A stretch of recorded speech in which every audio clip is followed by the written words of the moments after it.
नमस्कार, आपके साथ में रोहित कुमार। आप न्यूज फॉर नेशन पर। अब कुछ घंटों का वक्त है जब बिहार को नया मुख्यमंत्री मिलेगा। नीतीश कुमार अपनी कैबिनेट की अंतिम मीटिंग के बाद इसका ऐलान करेंगे कि वो अब जो है बतौर मुख्यमंत्री इस्तीफा दे रहे हैं। उसके बाद तमाम दलों की तरफ से जो एनडीए में शामिल दल हैं उनके नेता चुने जाएंगे और अंतिम में एनडीए के विधानमंडल दल का नेता जो है चुना जाएगा।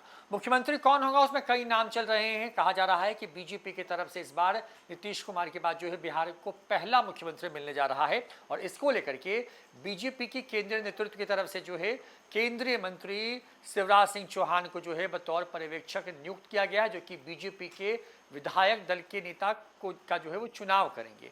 बड़ी बात यह है कि नीतीश कुमार ने होली के दिन अचानक से इस बात का ऐलान करके सबको चौंका दिया था कि वो अब राज्यसभा जाना चाहते हैं, क्योंकि वो 3 सदनों के सदस्य रह चुके हैं, जिसमें लोकसभा, विधानसभा और विधान परिषद शामिल था। सिर्फ और सिर्फ राज्यसभा जो है वो बचा हुआ था, जिसके सदस्य बनने की उन्होंने इच्छा जाहिर की, क्योंकि बिहार में राज्यसभा की सीटों के लिए चुनाव हो रहे थे। उसके पहले नीतीश कुमार के इस ऐलान के बाद से ही ये चर्चा तेज हो गई थी कि बिहार को नया मुख्यमंत्री बीजेपी से मिलने जा रहा है।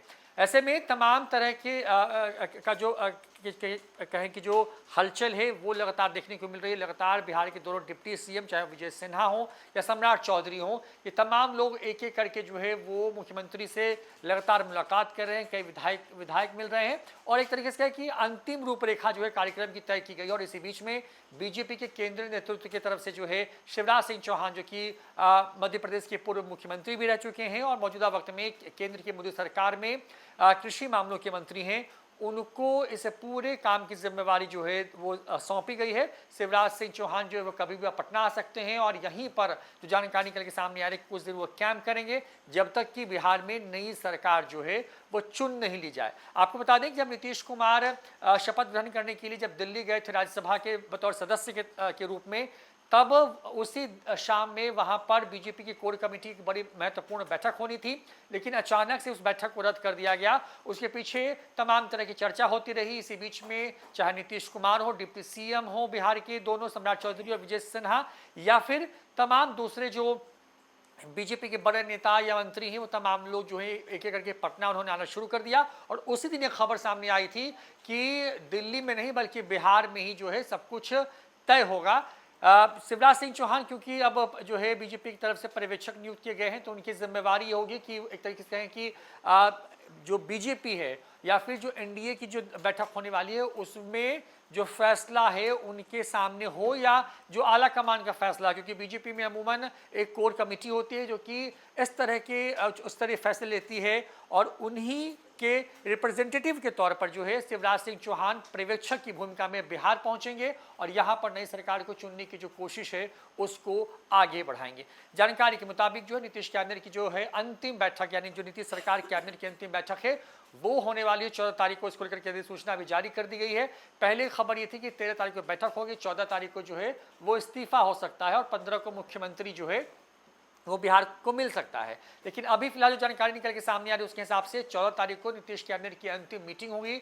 उसी मीटिंग में कुछ महत्वपूर्ण फैसले हो सकते हैं और उसके बाद नीतीश कुमार राजभवन जाकर के महामहिम राज्यपाल को जो है वो इस्तीफा सौंप सकते हैं, जिसे अब लोग लोक भवन के नाम से भी जानते हैं। जानकारी ये भी है कि नए मुख्यमंत्री का शपथ ग्रहण जो है वो लोक भवन के राजेंद्र मंडपम में ही होगा और वहां पर भी जो है तैयारी शुरू कर दी गई है। बिहार में बीते साल नवंबर महीने में नई सरकार चुन करके आई थी और एनडीए ने प्रचंड जनादेश हासिल किया था। नारा ये गढ़ा गया था कि 25 से 30 फिर से नीतीश, लेकिन करीब 6 महीने के अंदर ही बिहार में सत्ता का परिवर्तन हो रहा है और अब चर्चा ये है कि बीजेपी से जो है अगला मुख्यमंत्री हो सकता है। हालांकि इस पर अभी भी आधिकारिक तौर पर कुछ भी नहीं कहा गया है, लेकिन जो चर्चा सियासी गलियारे में वो यही है। और इसी बीच में बीजेपी ने अपनी पार्टी के नेता चुनने को लेकर के जो है शिवराज सिंह चौहान को बतौर पर्यवेक्षक जो है नियुक्त किया है और उनकी ही निगरानी में या देखरेख में कहें अब आगे का जो पूरा प्रोसेस है, जिसमें बीजेपी के विधायक दल की बैठक, फिर विधानमंडल दल की बैठक होगी, उसके बाद एनडीए विधानमंडल दल की बैठक होगी और उसमें जो है तमाम लोगों को की जो है रायशुमारी के बाद जो है नए मुख्यमंत्री का नाम का जो है वह ऐलान होगा। कौन मुख्यमंत्री बनने वाले हैं, क्या कुछ हुआ, जो भी अपडेट होगी देंगे न्यूज फॉर नेशन पर। फिलहाल इतना ही। नमस्कार।